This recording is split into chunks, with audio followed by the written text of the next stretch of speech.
नमस्ते दोस्तों। आज के इस वीडियो में हम बात करेंगे गुरु गोबिंद सिंह की इतिहास की। अगर आपको पसंद आए तो लाइक, शेयर और सब्सक्राइब जरूर करें और कमेंट में जय श्री राम लिखना ना भूलें। चलिए शुरू करते हैं।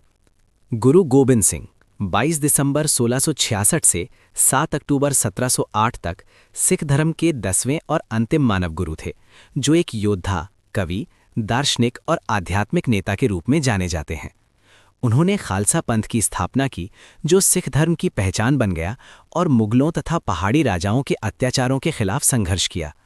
गुरु गोबिंद सिंह ने सिख धर्म को मजबूत बनाया और गुरु ग्रंथ साहिब को शाश्वत गुरु घोषित किया।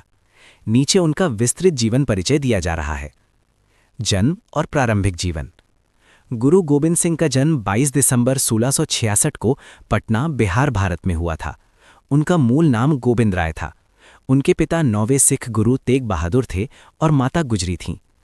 उन्होंने अपना प्रारंभिक जीवन पटना में बिताया, जहां उन्होंने घुड़सवारी, शस्त्र विद्या, भाषाएं, फारसी, संस्कृत, पंजाबी और युद्ध कला सीखी।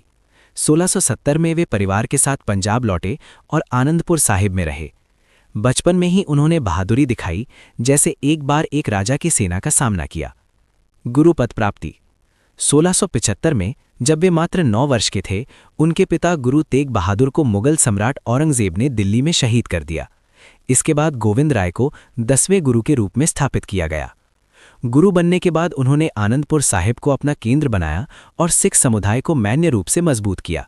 उन्होंने दसम ग्रंथ की रचना की, जिसमें उनकी कविताएं और आत्मकथा, बचित्र नाटक शामिल हैं। प्रमुख योगदान। खालसा की स्थापना। 1699 में बैसाखी के दिन आनंदपुर साहिब में उन्होंने खालसा पंथ की स्थापना की। उन्होंने 5 प्यारों को पंच प्यारे को अमृत देकर सिंह उपनाम दिया और खुद गोविंद बने। खालसा ने सिखों को योद्धा संत बना दिया और 5 ककार, केश, कंघा, कड़ा, किरपाण और कछेरा अनिवार्य किए। साहित्यिक योगदान। उन्होंने दसम ग्रंथ रचा, जिसमें जफरनामा, औरंगजेब को पत्र और अन्य रचनाएं शामिल हैं। उन्होंने सिख धर्म में समानता और न्याय पर जोर दिया। युद्ध और संघर्ष। गुरु गोबिंद सिंह ने मुगलों और पहाड़ी राजाओं के खिलाफ कई युद्ध लड़े, जैसे भंगाणी का युद्ध 1688, नादौन का युद्ध 1691 और आनंदपुर की घेराबंदी 1601 से 1604।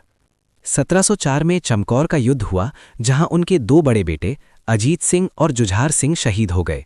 सरहिंद में उनके 2 छोटे बेटे जोरावर सिंह और फतेह सिंह को जिंदा दीवार में चिनवा दिया गया। उन्होंने औरंगजेब को जफरनामा लिखा, जिसमें न्याय की मांग की। बाद में बहादुर शाह के साथ सहयोग किया। मृत्यु और विरासत। 1708 में नांदेड़, महाराष्ट्र में एक पठान द्वारा उन पर हमला किया गया, जिससे उनकी मृत्यु 7 अक्टूबर 1708 को हुई। मृत्यु से पहले उन्होंने गुरु ग्रंथ साहिब को शाश्वत गुरु घोषित किया। उनकी विरासत सिख धर्म में अमर है। उन्होंने सिखों को शस्त्र और शास्त्र दोनों में निपुण बनाया और खालसा के माध्यम से समानता और बहादुरी की भावना जगाई। 4 साहिबजादों का बलिदान सिख इतिहास का महत्वपूर्ण हिस्सा है। गुरु गोबिंद सिंह का जीवन बहादुरी, आध्यात्मिकता और न्याय का प्रतीक है। यदि आप उनके किसी विशिष्ट पहलू या घटना के बारे में अधिक जानना चाहें तो बताएं। धन्यवाद। जय श्री राम।